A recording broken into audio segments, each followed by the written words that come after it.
Hey everyone, how's it going? So today's video is going to be a very special one. We've looked at all the starters and Pikachu, which is a starter from Yellow, but still Generation 1. But today, we've moved on to probably the most unique Pokemon in all of Kanto. Gastly is the only Ghost Pokemon line, and Ghosts are pretty underrated in Generation 1. You see, most of the opponents use normal type moves, especially early on, and those simply don't affect Gastly, which is great. In addition, Gastly gets Nightshade, which does hit normal type Pokemon in Generation 1, and is a set damage move, dealing the same amount of damage as your level. Sure, it's not a one-hit KO, but it deals fairly significant damage, allowing you just to breeze through the first part of the game.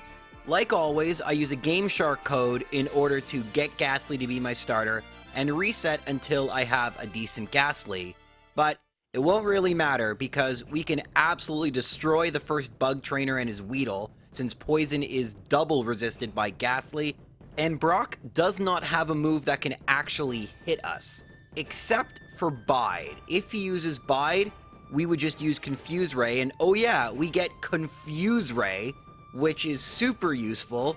And if you ever run out of Nightshade, you can simply use Confuse Ray to, well, it takes a long time, but you can get by pretty much any normal Pokemon you want. Just a tremendous move pool for the early game, and it only gets better as we keep going.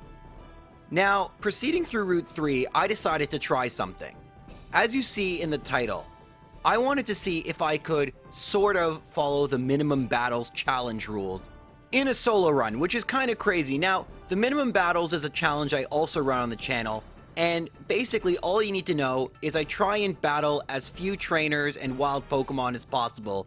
It's supposed to be for limiting grinding experience points. It's not necessarily a speed run, it can actually take a little longer, but it's a really interesting challenge, and I figured it wouldn't be possible to do the whole run that way, but let's see how far Gastly can make it without battling any extra trainers or wild Pokemon to gain experience points. Now, of course, in that challenge, you're not supposed to catch wild Pokemon, but since they don't offer any advantage and we need a Pokemon to use Cut, I do catch a Paris. Paris is a really good Pokemon to catch in these runs because you can use both Cut and Dig, and Cut is mandatory and Dig saves time if you use it throughout the run, and I am trying to optimize in-game time as well to a certain degree, so I figured in one of these videos I'd mention that Paris works really well. Okay, moving on to Cerulean, you can fight Misty, but I don't recommend it because she has pretty powerful water moves. Even with our decent special, not the best idea. The rival is far easier. Again, you just use Nightshade.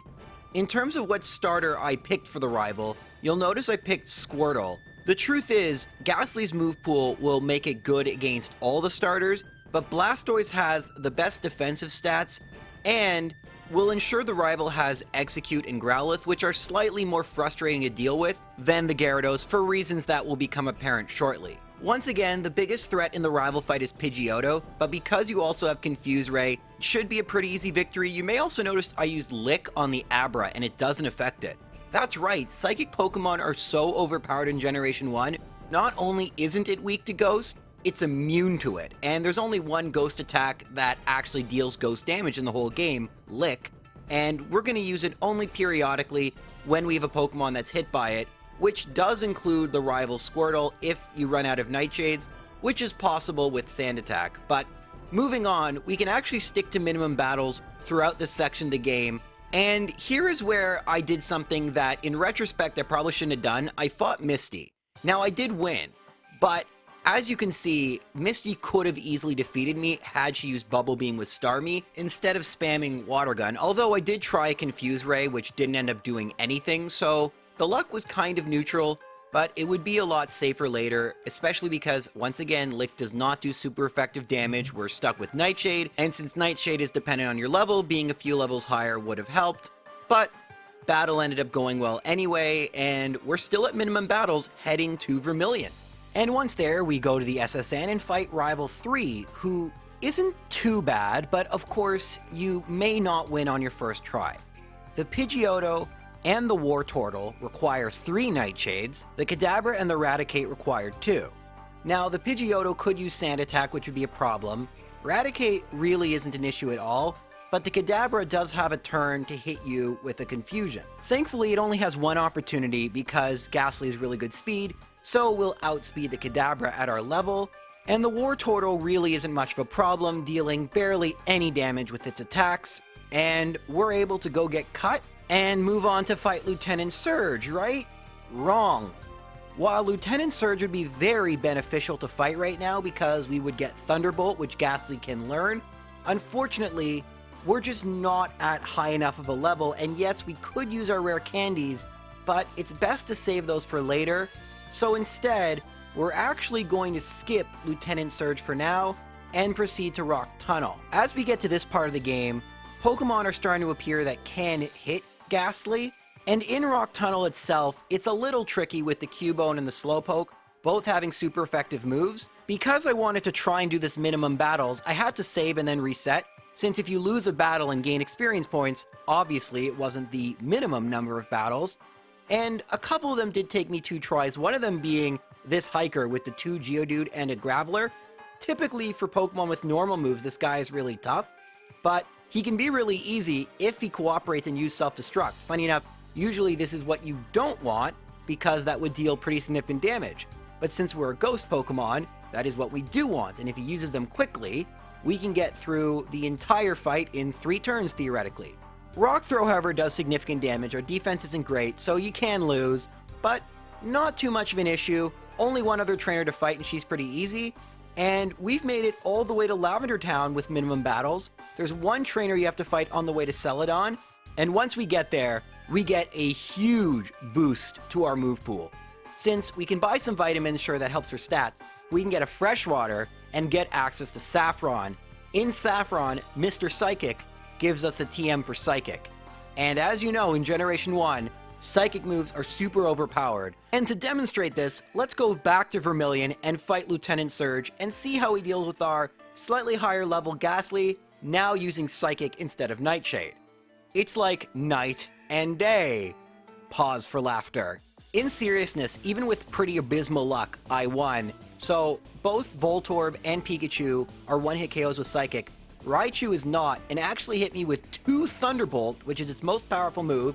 It could have chosen Thunder Shock, and it got a crit on one of the Thunderbolts. So yes, I survive on 2 HP, but even with the crit and another Thunderbolt, some of the worst luck you can get, Gastly was able to tank it out with its high special, thank you Generation 1, and we can now teach Thunderbolt. And you may also notice I have Hypnosis. This is a super underrated move, or maybe you properly rated it, because the ability to put things to sleep in Generation 1 is insane. And we'll talk a little bit more about this when the time comes, but for now, let's go through the Rocket Hideout and beat Giovanni. I'm still at minimum battles, and Giovanni is a complete joke. Psychic absolutely destroys his team, and Kangaskhan used Rage, which doesn't affect me. So arguably, we've now gone through half the game sticking to the minimum battles route, with the exception of catching the Paris. Not bad at all. Once we defeated Giovanni, I then chose to go to Lavender Town to fight rival number 4, and he's also really easy. Shocking, I know. With Thunderbolt, we can knock out Pidgeotto in a single hit. Growlithe is also a single one-hit KO. Both Psychic and Thunderbolt have the same power, so it doesn't matter which you use. Execute can only hit you with Hypnosis, which it did. Unfortunately, we don't have a move that is not very effective, double negative, against the Execute, but can't hit us anyway. Kadabra also wasn't a one-hit KO, even with Thunderbolt, but did barely any damage, even though it's super effective. And Wartortle was a one-hit KO with Thunderbolt. As could be expected, since our ghost Pokemon is Psychic, the Channelers are no problem in Pokemon Tower, nor are the Rockets. And once we get the Pokeflute, we can head back to Celadon and fight Erica. Her team is simply horrendous to a Psychic using Gastly. 2-hit KOs for both Victory Bell and Vileplume, but Victory Bell decided to use Poison Powder, which did nothing. To be fair, didn't really have much better to use. Razor Leaf would have done some damage, but didn't use it. I actually tried this a couple times to see how much damage Razor Leaf would do, but I could not get it to use it and just gave up. Tangle is also a 2-hit KO, but used the normal move.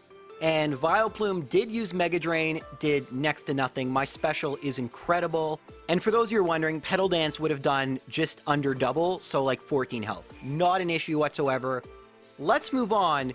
I would love to fight all the cue balls and bikers on Cycling Path, but we're doing so well at minimum battles. Let's see if we can continue our luck to Koga.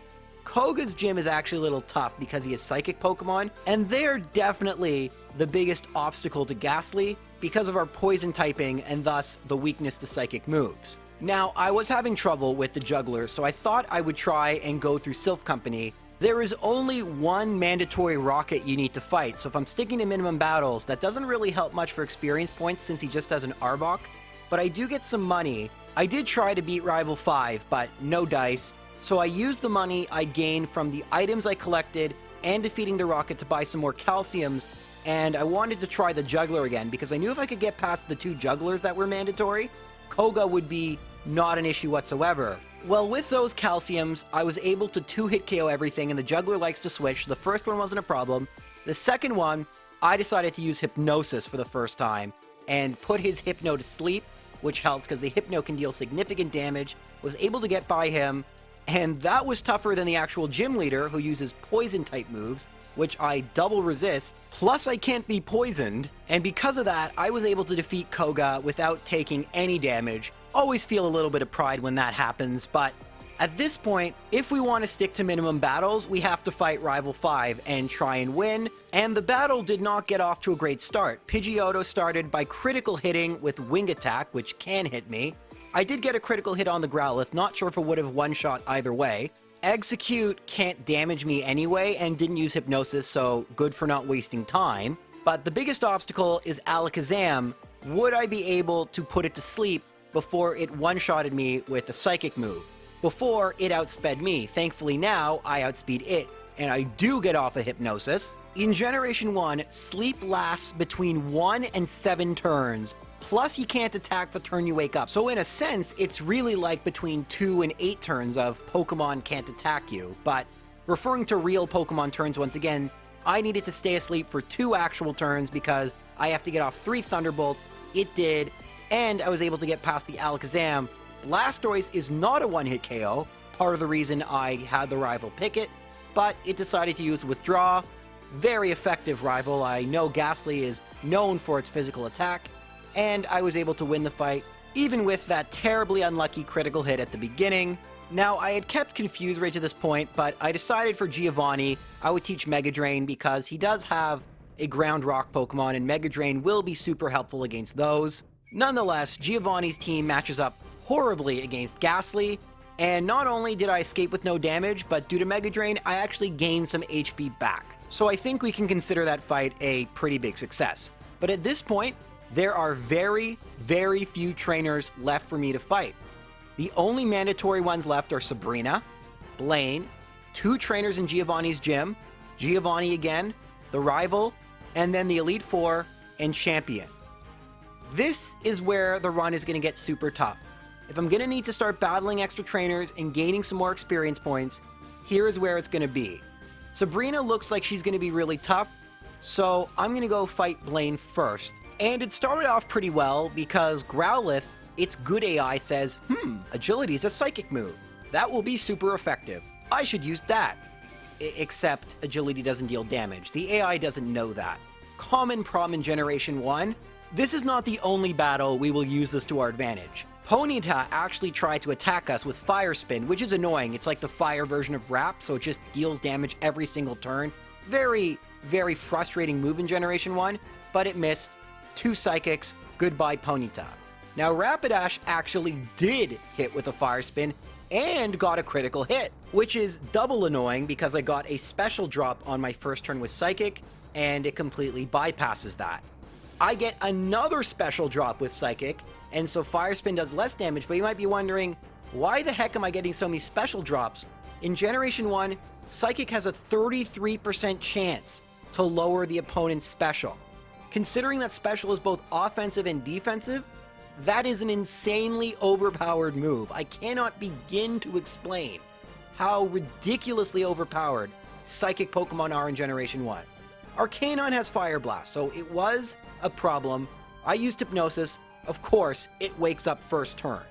So I use another Hypnosis, and then start spamming Psychic. At first, it deals very little damage, but with all the special drops I'm getting, I was dealing more and more damage, and the Arcanine never woke up, but even if it did, unless it got a critical hit, Fire Blast would have done very little damage. And we only have 2 more gyms to go. I'd love to fight Giovanni first, but unfortunately, you cannot fight Giovanni until all other 7 gyms have been defeated. So that means we need to fight Sabrina. And not only am I concerned about the damage her Pokemon will deal, but also I'm concerned about her outspeeding me, especially with Alakazam.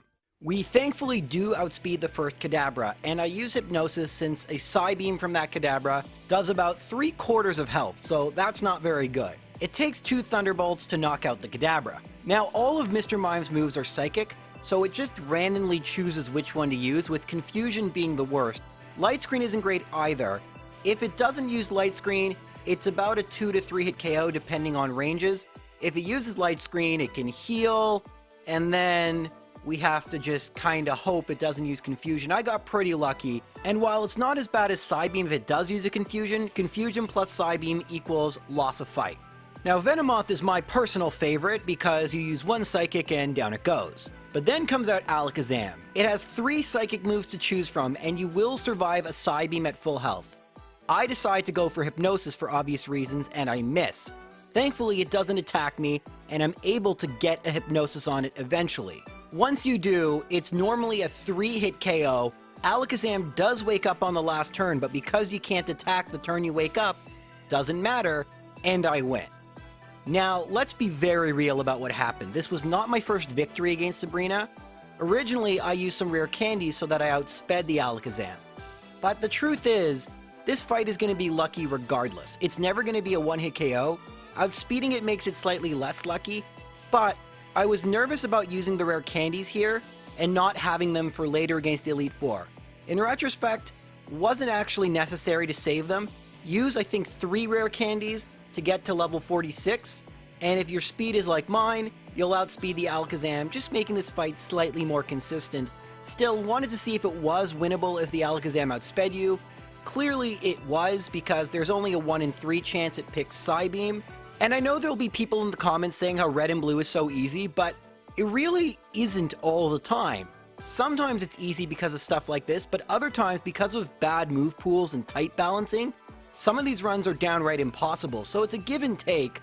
I don't know if these are going to be the hardest games for these runs, but especially if I do this for every generation, I'm not promising that, I'm just saying if. Not a bad place to start, right? This video, on the other hand, is close to ending. We have a couple more trainers, like I mentioned in Giovanni's gym. Then we face Giovanni. Because of my high special and psychic, I know I match up very well. There's one thing I'm scared of. Rhyhorn, easy 1-hit KO. Will I outspeed the Dugtrio? I do. I go for Psychic because even though Mega Drain is super effective, Psychic actually deals more damage. And I don't think that critical hit mattered. Both Nidoqueen and Nidoking have decent special. Nidoqueen takes 2 hits, but it uses Poison Sting. Nidoking, I get a critical hit. And Rhydon, Mega Drain does not one-shot it. Because it's double super effective, it is the best move to use, but it still survived. Nonetheless, it doesn't attack, goes for Guard Spec. And we've gone through all 8 gyms using the minimum number of trainer battles possible, which is 62 battles. But if you've watched these challenge videos before, you know that these are the warm-ups. This is the easy part. The real challenge is rival number 6 and the next 5 Elite Four trainers. Those final 6 battles, that's where we really get to see whether minimum battles can work. I'm very doubtful, but let's at least try to face off against Rival 6. At first, I wasn't able to defeat him, and I was worried that the minimum battles extra challenge would end here. But then I got an idea. Pidgeot has agility, so it's going to spam that because it's a psychic move. What if I also could get a move that could increase my stats and take advantage of the badge boost glitch, whereby every time your stats are modified, like using a status move, all your stats get their badge boost, which is equal to 12.5% higher than they currently are. This can stack and have some really useful effects. But for as great as Gastly's move pool is, I mean Hypnosis, Psychic, Thunderbolt, amazing coverage, does not have a move to increase his stats in Generation 1. Or does it?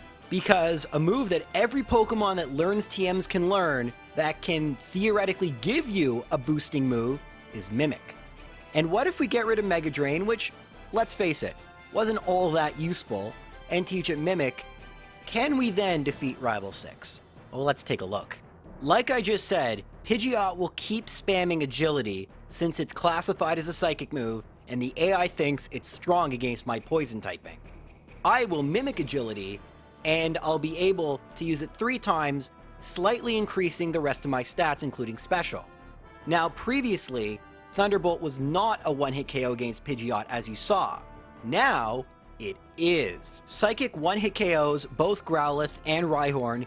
Execute I put to sleep because it can use Leech Seed or Stun Spore, both of which are very bad. But Agility in of itself helps because I'm now able to outspeed the Alakazam. Now, maybe I should have used Hypnosis, but because it has that 40% chance to miss, sometimes if it's a 2-hit KO, it's just worthwhile attacking and not risking it. That wasn't the case here since it was a 3-hit KO, but I didn't know that. I go for Thunderbolt and get a lucky critical hit. Alakazam, like previous Pokemon, won't necessarily use Psybeam. Of course, it helps when it doesn't move to a very lucky Paralysis, but the time it did attack, it used Reflect, useless. Third Thunderbolt knocks it out, and now let's see if we can one-shot the Blastoise. We don't. It deals just over half damage. Thankfully, I again get Withdraw. The AI is not great in Generation 1, and a second Thunderbolt takes it out. So while my first attempt may have been pretty bad, this attempt, I end up getting by again, damageless. Not to mention, we've made it through the main game up to the Elite Four at the minimum amount of experience points you can get if playing through the game glitchless. And yes, I know someone's gonna say, what about the badge boost glitch? But yes, it is a glitch because it's unintended, but because it's so central to how the game works and so many Pokemon use power-up moves, it's just a mechanic. It's how Generation 1 works. Every generation's gonna have some unique quirks. This is a unique quirk to Generation 1. But okay, that's enough explaining myself. We're at level 47, ready to face the Elite Four.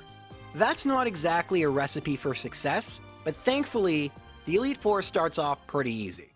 Dugong likes to use Rest because Psychic move, so we just need to use a few Thunderbolts. We get rid of it without taking any damage. Now, Cloyster actually can attack us and did hit us with Aurora Beam, but it only takes 2 Thunderbolts to take it out, and once we take out Cloyster, we're pretty much done Lorelei. Because, as you may have seen from previous runs, we can mimic Amnesia from Slowbro, who will keep using it because Psychic move, we can increase our special to the maximum level, knock out the Slowbro, although it does take 2 hits, knock out the Jinx, hopefully you don't get a crit. Of course, I did, but it just goes to show you it really doesn't matter because as long as you don't get frozen or get a critical hit from Ice Punch, you should be fine. And then one-hit KO the Lapras, critical hit or not, we have gotten past Lorelei without too many problems. Bruno is also not too difficult because his Pokemon are either weak to Psychic or have very low Special. It's such a safe battle, I don't even need to heal in between members. Psychic one-hit KOs the first Onix, the Hitmonchan, and the Hitmonlee. The second Onix, there's a chance it survives, but it didn't even attack me with a move that could damage me. And Machamp will spam Fissure because ground move.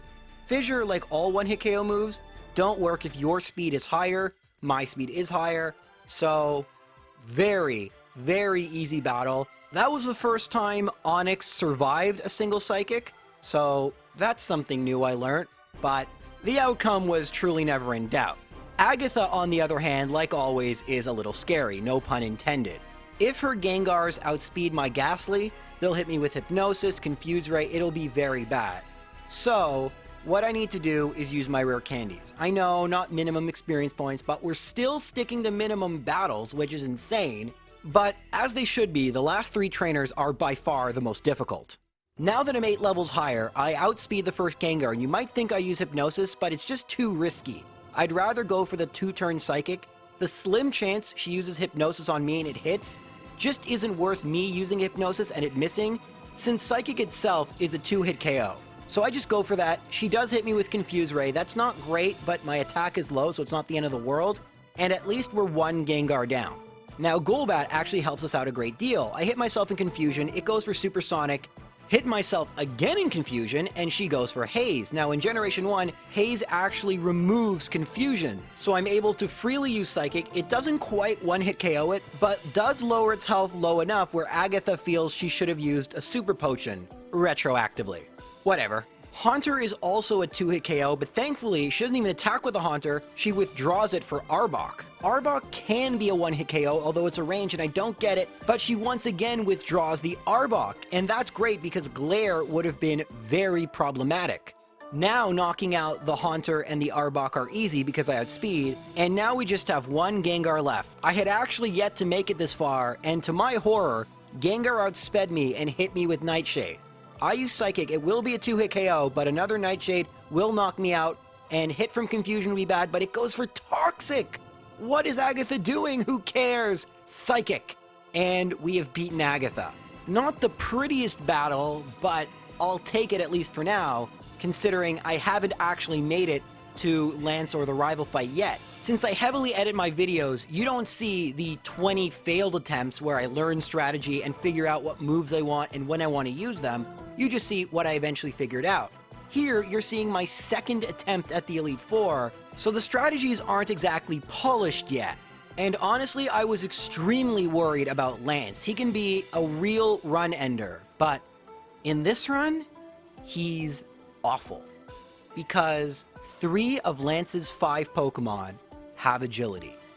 That means they will just keep spamming agility, and I can do whatever I want.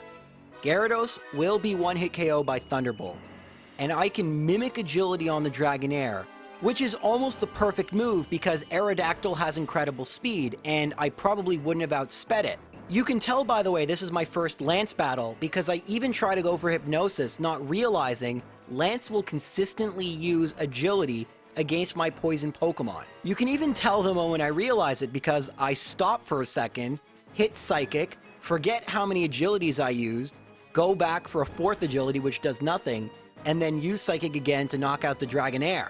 Dragonair 2, I don't bother with the Hypnosis and just use 2 Psychics, but Aerodactyl wasn't a concern in the end because I'd also forgotten it only has normal moves, with Supersonic being the only move that can hit me. Didn't matter anyway because I outsped and 1-hit KO with Thunderbolt. Dragonite was a 3-hit KO, probably with better luck could have gotten a 2-hit KO, but like Dragonair, is just going to spam Barrier and Agility, and we have made it to the champion with the minimum number of battles possible. But the rival has given me problems before. Will those rare candies help even the odds enough for this to be the standard to compare all the rest of these runs to? Let's find out. Well, on my first turn, you see a mistake. I forgot that the rival doesn't have agility on his Pidgeot anymore. It's replaced with Sky Attack. So I go for Mimic, but there isn't agility to Mimic. So I just copy Sky Attack. It really doesn't matter. None of the moves were all that useful. Thankfully, he went for Mirror Move, which doesn't do any damage. I go for Thunderbolt. It almost 1-hit KOs, but doesn't quite.